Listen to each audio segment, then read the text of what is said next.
Mornings with Matt and Bob, powered by Chewy. I just want to say I'm having a great time today, but these are the kind of shows that make my home life with my wife miserable, because when I go home some days and say I had a bad day, and she works on the phones, corporate, like 14 hours a day. Right. And she'll point to shows like this and go, oh, you get to hang out with A-list celebrities. Right. All day, every day. Right. Quit your bitching. You know what I mean? This is making my home life very uncomfortable right now. Let's introduce some of those celebrities. This morning's with Matt and Bob, and we are cameras you can see later, brought to you by Renegade Truck, renegadetruck.net. From Saturday Night Live, I've a heard little of thing it. called I've heard of Saturday it. Night Live. Devon Walker and Andrew Dismukes, and Wow. I especially one of these two dudes because not only am I a fan of theirs, but I've been a fan for a long time, even before the rest of the nation got to know how talented they were. They spent some time in Austin developing, got to watch them, and now the whole world gets to see how awesome they are. Thanks, guys. I know you didn't want to be up this early, but I appreciate it anyway. Happy to be here. No, that's a lie, but I appreciate it. You did well. I appreciated you worked with us because at first Matt said 9, Right. and then I didn't text back for a little bit because I was thinking, I was like, 9 sounds crazy. Yeah. And then he was like, 9 o'clock's filled. You want to do 8:20? And I was like, no, I really don't want to do that. Well, no, we find a way to work you in. Yeah. Hey, guys, Saturday Night Live, pretty cool thing. Pretty cool Yeah, thing. it's pretty Is it cool. weird because you guys literally were developing on some same stages, some of the same, like, I mean, it's probably nostalgic, but some of the same terrible open mics here in town or whatever. Absolutely. Mm-hmm. And there's only been 2 people from Austin on SNL. You happen to be on it at the same time, and you're friends. Is it fun? Does it almost feel like a joke? It's pretty crazy to think about being at the same crappy open mics every week, and now we're on SNL. It was really crazy when Devon made it. You know, I didn't see that coming. It's crazy because I was just about to say something so nice about Andrew. Yeah. I was gonna Go tell ahead. a really Go nice ahead. story Don't and not- hold Hey, back. Andrew will take the compliment whenever you want to throw his way. No, I mean, I remember because Andrew got hired in like 2017. Yeah, So, very early on. Andrew Very got early it on. when he was like a kid. He was like 21, 22 years old when he got And hired. not to blow smoke up Andrew's ass, but we all knew something big was going to happen. I mean, because I can remember the first time I saw Andrew on stage, and then one of the things that we all knew about him, I guess we're talking like you're dead, you're here. Yeah. Andrew, one of the things about you is that you were writing at such a tight level when you were like 19 years old. Thanks, It was man. bizarre to all of us. And, you know, the comics were in the back of the room, and you'd grumble. You're like, this doesn't seem fair that this guy gets to be this good. And one of the things is most 19-year-olds were writing jokes for other 19-year-olds. Mm-hmm. Your jokes were hitting 50-year-olds. I could see in the audience. They were getting them, and you were so good at and then also, you would just then show up a couple weeks later with another brand new set. And Thanks, you were man. hired very early on. You were like, I'm going to go to New York. And everyone was always like, oh, don't go to New York. It's going to eat you up. You were there for an hour and a half. And you're like, yeah, I got on SNL. I guess New York's pretty easy. Yeah, but you man, got it's a hired right on breeze. as a writer and very quickly then worked your way into the cast. Yeah, I auditioned at first to be the cast, and then they hired me as a writer off of that. Because of your And then- face. Yeah, They were like, "You're not saw- camera ready." They said behind the scenes Yeah. for this Yeah. man. Yeah, We could send you to a dentist and get you worked on. Honestly, that is how it felt. Like, I did have I have bad posture. My teeth are busted, and I think they were like, fix some stuff, and then Okay.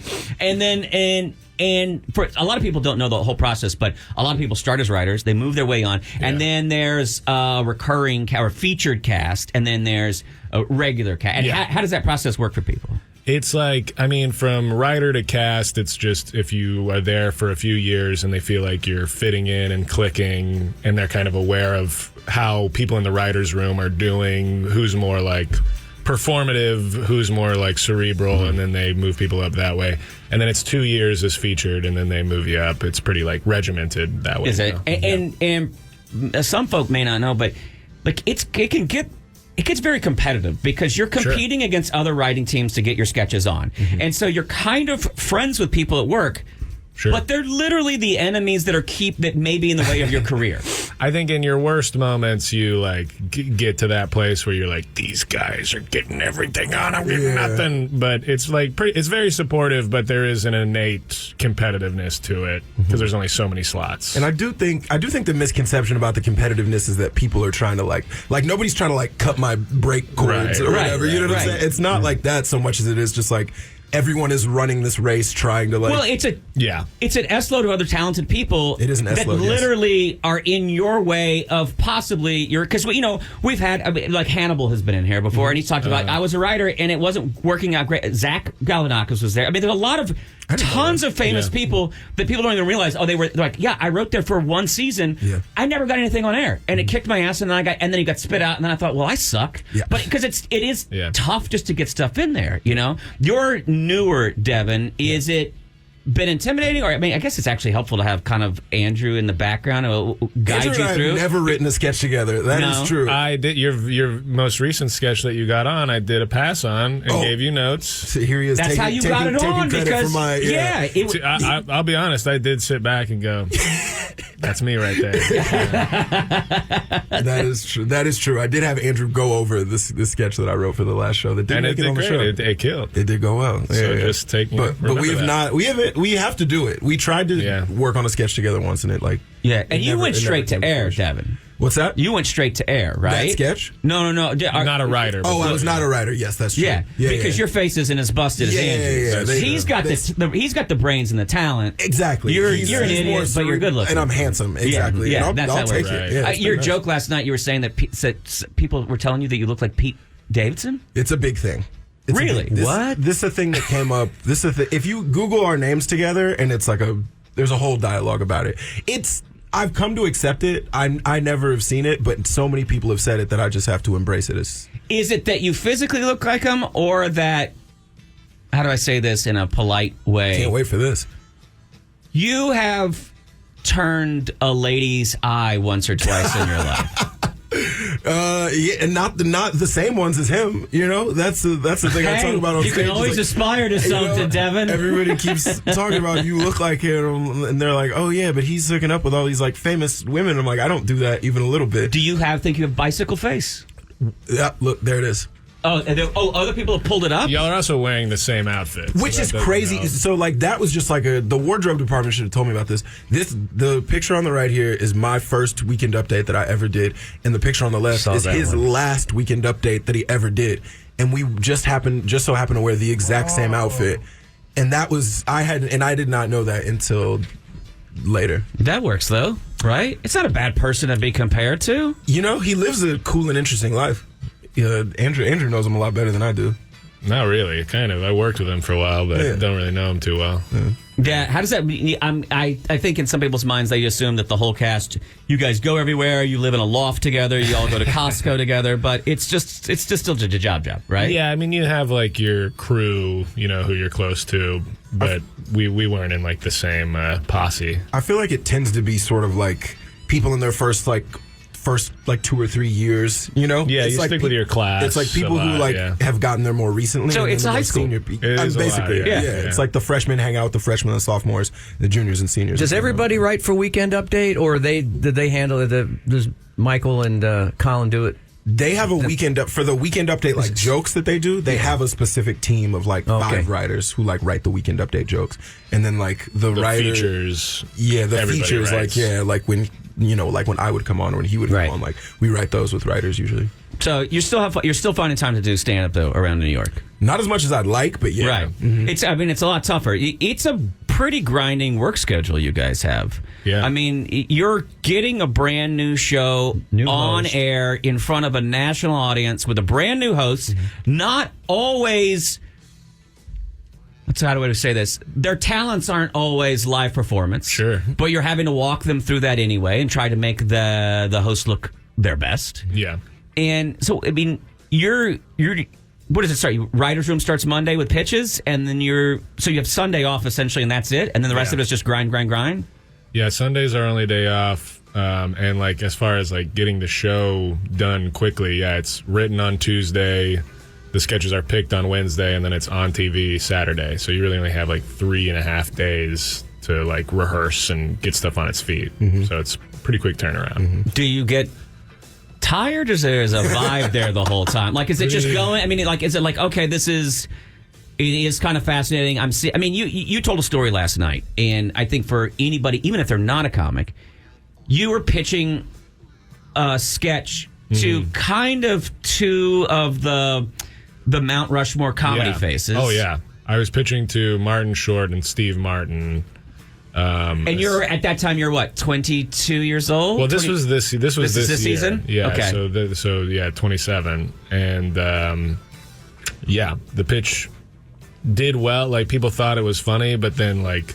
Are you going to say what it was? You can say what it was. Okay. Yeah. You just say blank. The pitch was that Steve Martin and Martin Short work at a restaurant, and one of their jobs is waiter, and the other of their jobs is the guy whose D you have to suck to get some service around here.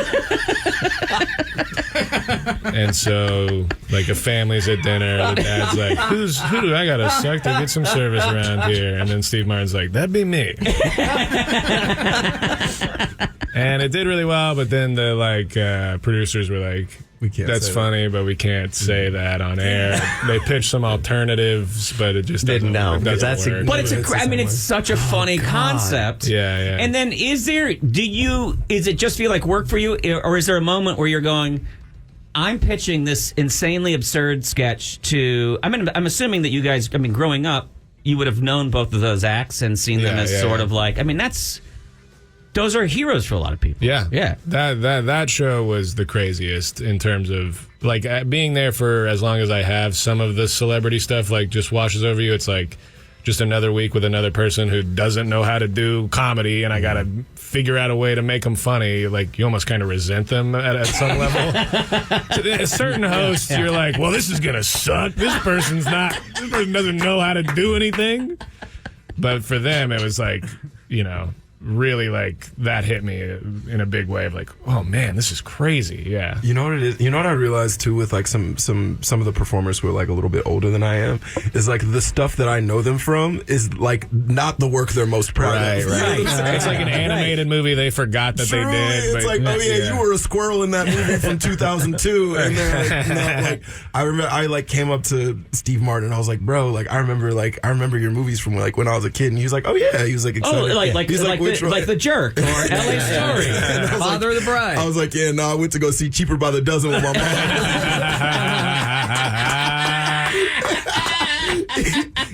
He was like, oh. And like the Martin Short movie I remember the most is this movie that nobody else remembers called A Simple Wish from 1998. I don't even know. What was that? What was the concept? He was a fairy godmother. He was a fairy, and let's suffice to say they didn't like that I brought those movies up. Well, because you were a kid. Here's the thing: what we've learned: kids have no taste. Yeah, exactly. Kids are terrible. They have zero taste whatsoever. I didn't see a movie that I didn't like until I was like 15 years old. Every movie I saw was the best movie I. Have you gone back now that you're older to watch some of your favorite movies and realized what a terrible person you were as a child? Like what a dirt person you were? Some of them. No, not off the top of my head actually. Go back and so I've got kids, and so I started revisiting a lot. So when I was a kid, there was a movie called Goonies, right? I don't know if you ever saw it. And I was just like, the Goonies is the best movie ever. Yep. It's this adventure. You're going after pirates' treasure. It's incredible. It's really the best movie ever made. But of course, I didn't watch it as an adult because it was a kid's movie. And then I thought, well, I'm going to sit down and watch it one day. And I was like, holy crap. This is hot trash. This is literally, how did this get made? It's so bad. It's so unbelievably bad. And I was like, how did my brain think it was great? Mm-hmm. Then my son wanted to watch a movie. He's like, what is Goonies? And I was like, ugh, it's really bad, dude. It's really bad. Your dad thought it was good. It's really bad. We watched it. My son kept getting off the sofa he was getting so worked up by how great the movie was that he had to get closer to the screen. And afterwards he was like, thank you. That was such a good movie. And I was like, I almost hate to tell him, one day you'll grow up and the magic of your youth will be gone because you will watch this again and go, oh, life really does take the magic out of everything. Because those things that you think, they turn in... Think about some of the music you loved when you were a kid. That's true. You know what I will say specifically, and this might make some people mad. I just re-listened to Sugar Ray's greatest hits. Yeah, Still Goes Up. Still goes up. Still goes up. I think I did have good taste when I was 7, actually. I just wanna fly. Hey, Put your arms around me, cruising around, Yo, the top down. It makes you feel Sugar good. Ray on the We're gonna radio. listen to Sugar Ray on the way back to the hotel. It's gonna Okay, make you right What's on. next, man? Lou Vega? What's next? A little bit of Monica in my life. five. Come on now. Can I ask an inside baseball question? Yes. I've always wanted to know this. Now, what are you guys talking about when in the hug it out saxophone end of the show thing? What do you got? What do you got? You're hugging it out. It's a lot of complaining about Is it? I mean, stuff getting cut and things like that. It's a lot of each other? What's a bummer is like when your thing gets cut and people come up to you and they have like they put their arms out to hug and they're like, "Hey man, I'm really sorry." They're like, "Okay, so everybody knows that I just ate it." Yeah. I thought you were making plans for the after party, or No, it's a pity party. It's like a full on.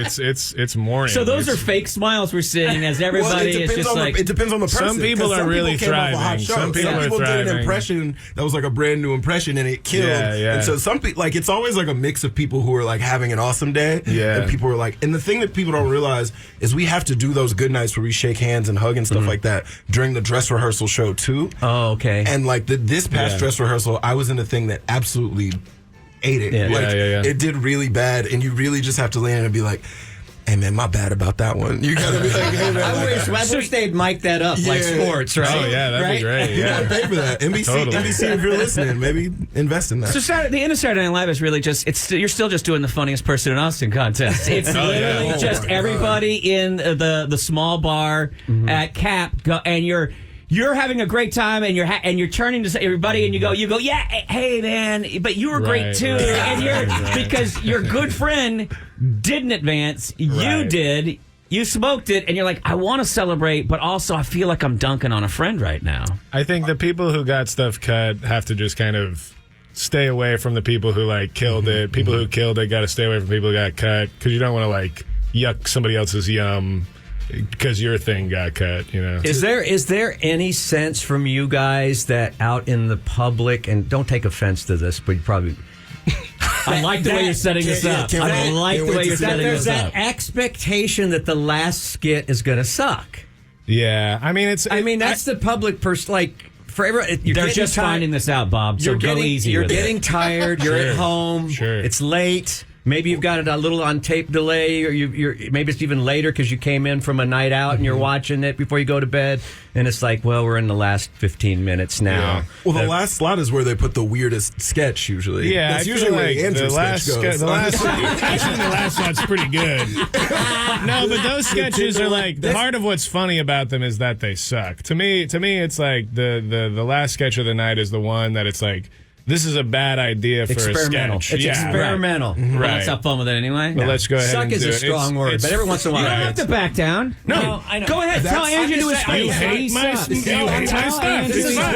face. No. This is I like, come here at 9:30 in the morning. this is what if you guys focus group, if you focus tested, this is what you would find out that Yes. the Yeah. public perception is.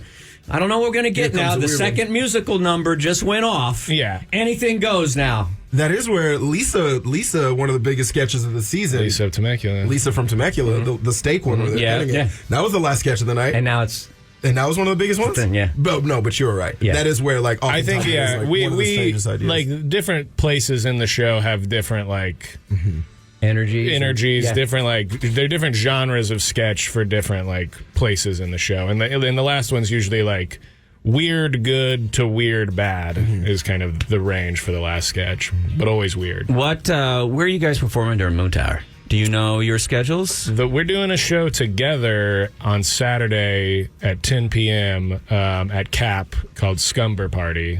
That's Yeah, probably tell me one about the that- Scumber Party.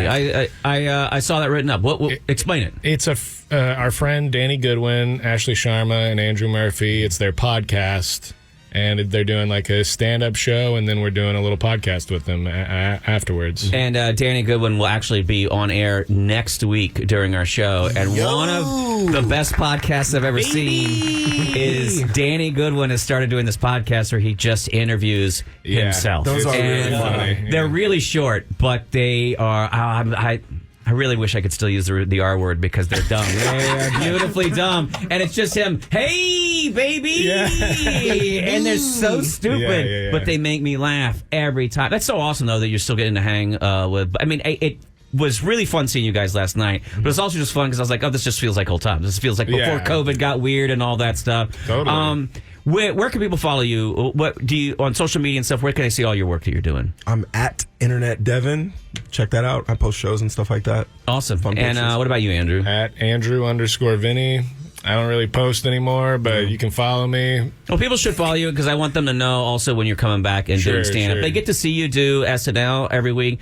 I will stake my claim here and say both of these guys are incredibly fun and incredible stand-up comics. Like, you guys are both fun when you do stand-up. You're not the bent of negativity or what can you S on. You're both are really, really funny, and I like the fact that because Austin did for a while had like let's call it an accent of a lot of just like everything sucks, everything's lame, everything's stupid, and you guys have brought new energy to that. And then the scene now, I mean, it's almost unrecognizable, even from the small amount of time, because you've been gone about 5 years, Andrew, and maybe four for you, Devon. 5 to 6. It'll be 5 this summer that I've been gone. That's so crazy. You guys have been that long. It feels like really no time, but it's so good to have you back in. It's great to be back. Thank you guys for having us. Both Internet. I almost called you Internet Devon. You can't call me that. Okay. Devon and Andrew are going to be all over the festival. You can find their schedules, everybody's schedules, by going to moontowercomedyfest.com. It redirects you to the Paramount website, but you know how to follow. You're adults. You know how the internet works. Great week, Bob. Thanks for doing the podcast with me yesterday, and congratulations to all of our congratulations. Yes, congratulations to the audience that came out to that. You deserve it. A lot of fun. Chewy, sorry about Frank Ocean. Sorry about Frank Ocean, man. You're gonna be okay. Hey, there's always next year. We'll see. And now, we got to get you guys out of here. I got. We got a Smash Mouth CD that you can take from the other room just for you. Okay? Yes. Devon, Sometimes Andrew. life ain't so bad. Shout out to Moon Tower. If we see any of you around Moon Tower, say hey, and then get the out of our faces.